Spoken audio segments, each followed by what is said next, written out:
आदाब नाजरीन, आप देख रहे हैं FTR न्यूज़ चैनल। बढ़ते हैं खबरों की तरफ।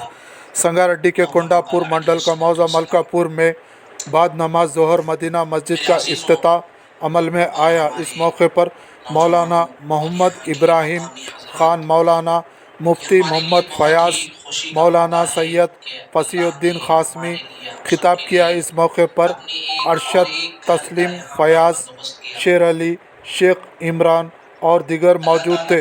इन्नमा यअमुरु मसाजिदल्लाहि मन आमन बिल्लाह, कि मस्जिदों को वही लोग आबाद करते हैं जो अल्लाह पर और उसके रसूल पर और क़यामत के दिन पर ईमान रखते हैं। अब मस्जिदों को आबाद करने का मतलब दो है, एक तो मस्जिद का कंस्ट्रक्शन करना, एक है जहां पर मस्जिदें बनी हैं उस मस्जिद को आबाद करना। आप देखें सरकार दो आलम सल्लल्लाहु अलैहि वसल्लम जब मक्का से हिजरत करके जब मदीना मुनव्वरा आए तो सबसे पहले नबी करीम सल्लल्लाहु अलैहि वसल्लम ने अपना मेरा ये रिश्तेदार है, रिश्तेदार समझ करके सवाल करता तो उम्मीद ये रहती कि मैं खाली हाथ नहीं लौटूंगा, और अगर वो रिश्तेदार खाली हाथ लौटा दे तो दिल महमूम होता है कि मेरा अपना होकर के मेरा साथ नहीं दिया। फिर हुजूर अलैहिस्सलातु वस्सलाम तो किसी को खाली हाथ नहीं लौटाते थे। तो आपके रिश्तेदार ने जब सवाल किया, वापस किया, उसका आधा हिस्सा मस्जिद को दे दो या 10वां हिस्सा मस्जिद को दे दो।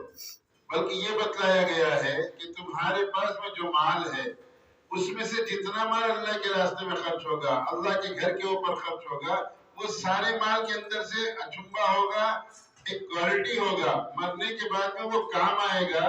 अब ये मस्जिद में अगर मेरा रुपया लगा है तो मैं कामयाब हो गया, 10 रुपए लगे हैं कामयाब हो गया। किसी के पास पैसा नहीं है, मसला ये है कि सब ये समझते हैं कि भाई मैं पैसा होगा तभी मैं मस्जिद में लगाऊंगा। नहीं, मेरे पास पैसा नहीं है, मैं आकर मस्जिद की तामीर चल रही है, मैं उसके अंदर कोई काम कर रहा तो मेरा हिस्सा हो गया। अगर मैं मस्जिद के काम में हिस्सा नहीं पटा सकता, मैं कमजोर हूँ, लागर हूँ, मैं किसी मसरूफियत की वजह से नहीं आ सकता हूँ, तो मैं जब भी जाऊंगा मस्जिद का कोई सामान बाहर पड़ा है उसको उठाकर अंदर रख दूंगा। मस्जिद की चीजों की कदरदानी करने वाला बन जाऊं। मस्जिद बन रही है तो मैं वहां खड़े होकर 1 घंटा आधा घंटा मुझको मौका मिलता है, मैं जाते हुए कम से कम मेरी मस्जिद के पास में मैं जाऊं, मैं मजदूर के साथ में 2 गंपे रेती उठाकर उसके हाथ में रख दूं, मेरा हिस्सा दाखिल हो गया। अब ये मस्जिद जब तक रहेगी, जब तक इसके अंदर इबादत करेंगे, जितने लोग नमाज पढ़ेंगे वो सबका सवाब उन तमाम लोगों को मिलेगा जिसके अंदर पैसे के जरिए से हिस्सा हो, या जिसके अंदर अपनी मेहनत के जरिए से हिस्सा हो, या जिसके अंदर जो लोग जाते हुए अच्छी निगाहों से मस्जिद को देखते हैं। अल्लाह तबारक व तआला उन सबको इसके अंदर हिस्सा देता है। अब अक्सर बेशतर कैसे होता है कि भाई कोई भी काम हो रहा, कोई मामला हो रहा, वो मामले के अंदर अगर कोई आदमी शुरू से आखिर तक है तभी हिस्सेदार बनता ना।